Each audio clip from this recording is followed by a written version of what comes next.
Here's your wrestling news for May 18th, 2023. And we're kicking off today with AEW, and after months of speculation and reports, the company's new wrestling show has been confirmed.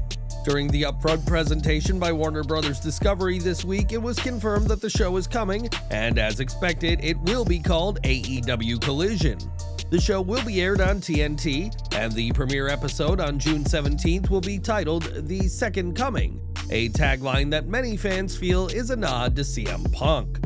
For weeks, we've heard about how Punk will be the top star of this new show, and that it will allow him to wrestle without being near the elite, but there was no mention of Punk during the announcement. While the announcement featured artwork of many notable names including MJF, Andrade AEW, Miro, Thunder Rosa, FTR, and Samoa Joe, just to name a few, many found it strange that Punk wasn't advertised. It wasn't just the fans who were taken aback by this snub, as PW Insider reports that a lot of AEW wrestlers were shocked that Punk's return wasn't announced during the Collision announcement. With just under a month before the first episode of AEW Collision going live, there's still time for Punk to be confirmed for the show, but his being snubbed this week has raised a lot of questions once more about his future in AEW. But what do you think to all this? Are you excited for AEW Collision to land on our screens this June? And will you be tuning in? Sound off in the comments down below. We can't say for certain whether CM Punk will be a part of AEW Collision when the show launches, as it's safe to say that there's been plenty of mixed signals about the former AEW World Champion.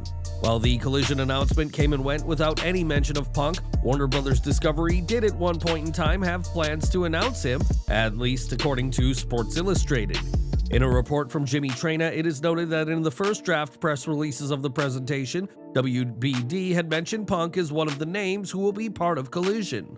In the final draft, though, Punk's name had been removed, possibly to keep his return a secret, or possibly because AEW has second thoughts about using him again. The mess got all the more confusing when Connor Casey of comicbook.com reached out to Warner Bros. Discovery about CM Punk and was told CM Punk is not affiliated with TNT's AEW Collision. Again, this could all just be an attempt to keep Punk's return under wraps, which would make his inevitable comeback all the bigger if fans don't expect it to happen. All we know for certain is that AEW Collision is coming to TNT next month, and with the very first episode taking place in Punk's hometown of Chicago, Illinois, it remains to be seen whether we see him back on TV after all.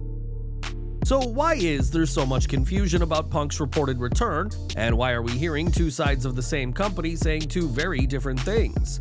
After all, Punk and AEW have had months to hash out their differences in preparation for the launch of Collision, but the decision for him to not be featured on the show may be due to legal troubles. As Brian Alvarez explained on Wrestling Observer Live, there are still legal things going on in relation to All Out, which is why Tony Khan hasn't been able to speak openly about CM Punk. After Punk and the Elite got into a physical altercation during last September's show, a third-party investigation was issued to determine if there was a chance of any possible legal ramifications and possible assault charges. Though the investigation's results were never made official, the fact that the Elite were brought back swiftly after while Punk has been off TV ever since has strongly suggests that the results damned the self-proclaimed voice of the voiceless. Simply put, Tony Khan may want to use CM Punk, but that may strictly be impossible until all these legal matters are dealt with, as what happened last September continues to haunt AEW. While Punk wasn't fired from AEW after what transpired at All Out, his friend and trainer Ace Steel wasn't so lucky, as he was swiftly shown the door during the investigation. It has been reported for a while that Steel bit the arm of Kenny Omega and threw a chair at Nick Jackson, among other things, during the backstage fight, but the former AEW producer may prove to be the difference maker when it comes to Punk's return. According to PW Insider, Punk and AEW are at odds again over the status of the return of Ace Steel. The belief among those who spoke to PW Insider is that Steel was going to return next month alongside Punk, and that his return is something that Punk himself has requested. However, the story backstage at last night's Dynamite is that a decision was made that Steel would not be working backstage at the actual Collision tapings, which put Punk and the company at odds once again. It is also reported that the two sides being at odds led to the late decision for Punk to be pulled from promotional material related for AEW Collision, with one source saying that it is believed MJF replaced Punk in the promotional graphic for the show.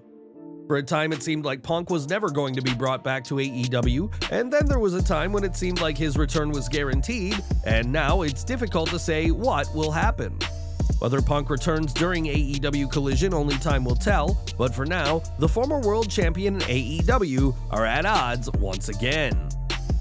Now, CM Punk isn't the only person who has wronged people behind the scenes in AEW, as Thunder Rosa has had her own backstage heat, especially with Britt Baker. Many believe that Rosa will be appearing for Collision to keep her away from Baker, similar to Punk and the Elite, but one name on the roster is ready to leave all these issues in the past. Speaking on the Corner podcast, Saraya was asked about the tensions between Rosa and Baker that has been airing on AEW All Access and explained that the two wrestlers have moved on. She said, "People need to get over that, dude. Thunder loves to talk, that's for sure. She definitely loves to talk, and people think Britt talks a lot, but it's not. The reality show was filmed ages ago, and they're just repeating the story, so everyone thinks it's Britt bringing up all this stuff, and then she gets asked questions about it in interviews, and then brings it all up again. She's not going out there and doing it, but Thunder just likes to talk about it." Saraya went on to say that Rosa has apologized to the locker room for any past conflicts, and that this gesture of humility has helped mend the fences within AEW. Just like CM Punk, fans have discussed and debated the issues between Thunder Rosa and Britt Baker for months, but as far as Saraya is concerned, fans should take a page from the books of both wrestlers and simply move on. More from the Collision announcement, as when Warner Bros. Discovery listed off the many names who will be part of the show, one surprising name mentioned was Andrade El Idolo. El Idolo hasn't been on AEW programming in months due to a torn pectoral, but also accumulated backstage heat after picking a fight behind the scenes with Sammy Guevara. Given how long Andrade has been out for, fans were surprised to see him named for Collision, and the former NXT champion was also taken aback by the announcement. On Twitter, Andrade revealed that he had no idea that he was going to be named for AEW Collision, but clearly seemed happy to be getting back in the ring. There was a time when it seemed like Andrade was trying to get himself fired from AEW and had suggested that he wanted to return to WWE, but with El Idolo set to be part of Collision, expect him to be all elite for quite some time to come.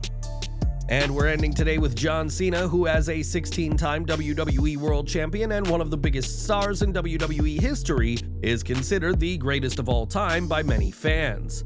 Cena was a main event player in WWE for longer than the likes of Steve Austin, The Rock, or Ric Flair, but who does Big Match John consider to be the GOAT? During a rare appearance on Busted Open Radio, Cena was asked that exact question and said that Roman Reigns has to be considered strongly as the greatest of all time. Cena highlighted Reigns' accomplishments with the undisputed WWE Universal Championship and his exceptional performance as key factors in earning this distinction, and, according to John, Reigns has redefined the way wrestling is done. While fans may take issue with Reigns' limited appearance schedule, Cena argued that Reigns making himself exclusive has helped change how a top star can operate, and argued that Reigns has helped elevate the entire bloodline with him. Roman Reigns is in the midst of a title reign, the likes of which fans haven't seen in decades, and do you acknowledge him like Cena and consider him a contender for the title of the GOAT? Sound off in the comments.